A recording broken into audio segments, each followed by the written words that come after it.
Au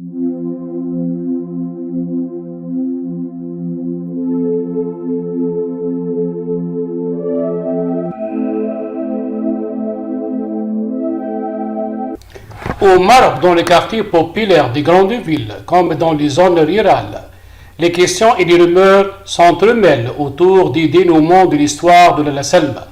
Certains prétendent que l'épouse du roi du Maroc a eu recours au divorce, une rupture qui aurait été secrète. D'autres sont allés beaucoup plus loin pour penser à la possibilité qu'à la suite de certains conflits à l'intérieur du palais royal, la Salma du Maroc aurait été assassinée. En effet, la disparition de la princesse avait inquiété plusieurs personnes. La dangereuse accusation disant que les bourreaux du Marzen ont dissous le corps de la princesse dans de l'acide ne vient pas de nulle part. Certaines personnes s'appuient sur l'hypothèse concernant le sort des célèbres opposants marocains disparus en 1965 à Fontenay, le vicomte Mahdi Ben Barka. Pourquoi la Salma s'est-elle éclipsée au loin? Peut-on facilement discerner la réalité de toutes les rumeurs? Et que devient vraiment la Salma aujourd'hui? Trouvez les réponses dans notre portrait de la princesse avec les photos les plus récentes de la Salma. Entre le massif du Rif et le moyen Atlas se situe la ville de Fès, connue pour être la capitale culturelle et spirituelle du royaume. Il s'agit de la ville natale de Salma Bennani, là où la petite sœur de la Salma peut être connue par les habitants quand elle est déposée par son chauffeur à la porte du lycée. En effet, l'épouse du roi du Maroc a une sœur aînée, Maria, en plus de 3 autres petites sœurs qui sont ici du second mariage de Abdelhamid Bennani, le père de la Salma. Mohamed VI et la Salma, le divorce est absent dans la presse marocaine. En dehors du pays nord-africain, qui est le second pays de Badr Hari, et là où les index de la liberté d'expression sont plus favorables aux investigations, la presse a pu parler d'un divorce du roi du Maroc et de la première dame.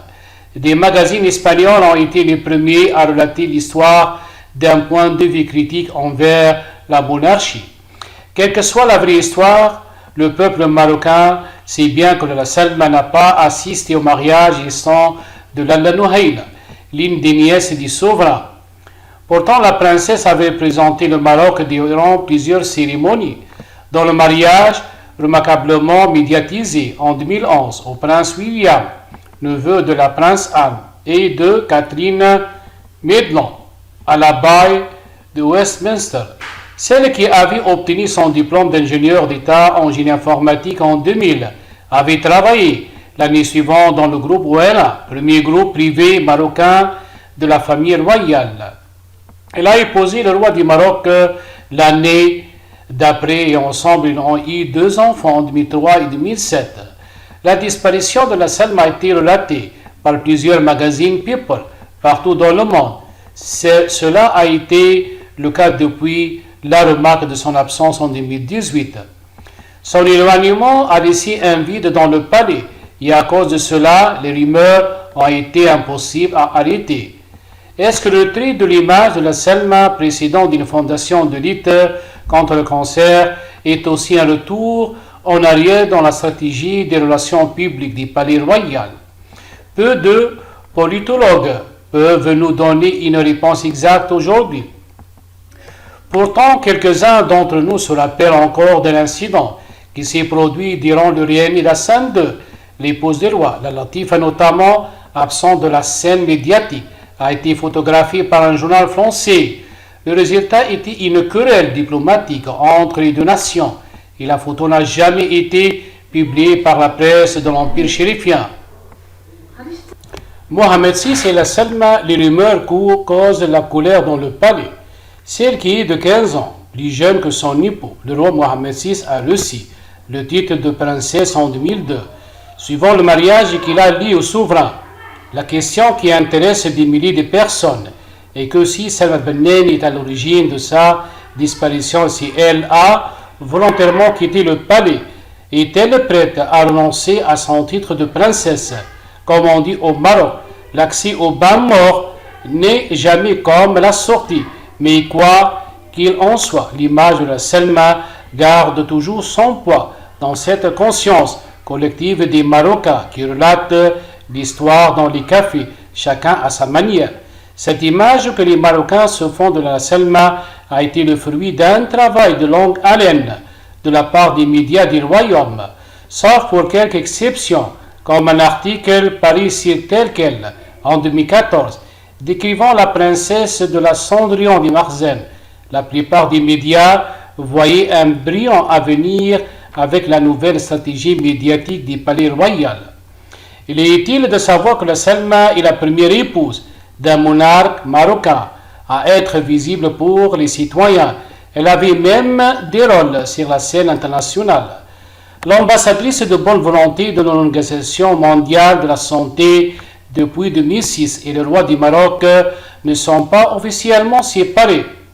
Aucun document officiel ne prouve cela, et plus l'avocat du couple royal, ni Éric Dupond-Moretti, avait annoncé que ces derniers étaient en colère à cause de la circulation des rumeurs. Certains expliquent que le divorce est dû à une supposée jalousie des sœurs du roi, et d'autres mentionnent même des conflits à cause des orientations sexuelles. Il est certain que ces accusations manquent de preuves concrètes, mais pour plusieurs personnes, il serait normal que l'absence de la princesse fasse couler de l'encre. La Selma du Maroc, où est la princesse, est une question récurrente. La mère des princes est disparue pour 17 mois et cela a été suffisant pour déclencher des rumeurs qui continuent à circuler jusqu'à aujourd'hui. Pour une partie des Marocains, l'éloignement de la Selma est toujours visible, malgré son apparition qui n'a pas été la première de son genre dans un centre d'oncologie en 2019. Cela est notamment le cas comparativement avec les années précédentes. La Selma était un peu partout et faisait là une des journaux localement et mondialement. Elle avait représenté pour une autre partie des Marocains une image de l'évolution des droits de la femme au Maroc. La visite de Selma Ben-Mene au centre d'oncologie de Beni Mellel, à 200 km au nord et de Marrakech, n'avait rien d'une visite officielle. Une seule photo de la princesse avec l'équipe médicale a été autorisée. Et après cela, la Selma s'éclipse au loin à nouveau. Cette apparition de la princesse, bien qu'elle ne soit pas d'un caractère officiel, avait pu baisser la quantité de rumeurs et le caractère sarcastique et parfois acerbe. Ces échos sont depuis temps moins répandus et moins répétés par les citoyens dans les rues, mais restent tout de même quelques jugements de la part du public.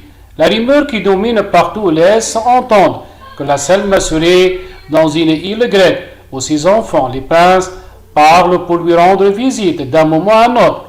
Avant, des personnes parlaient de séquestration d'enfants pour être qu'avec une future apparition de la Selma du Maroc. Toutes ces rumeurs qui touchent à l'image de la monarchie deviendront moins intensives qu'elles ne le sont aujourd'hui.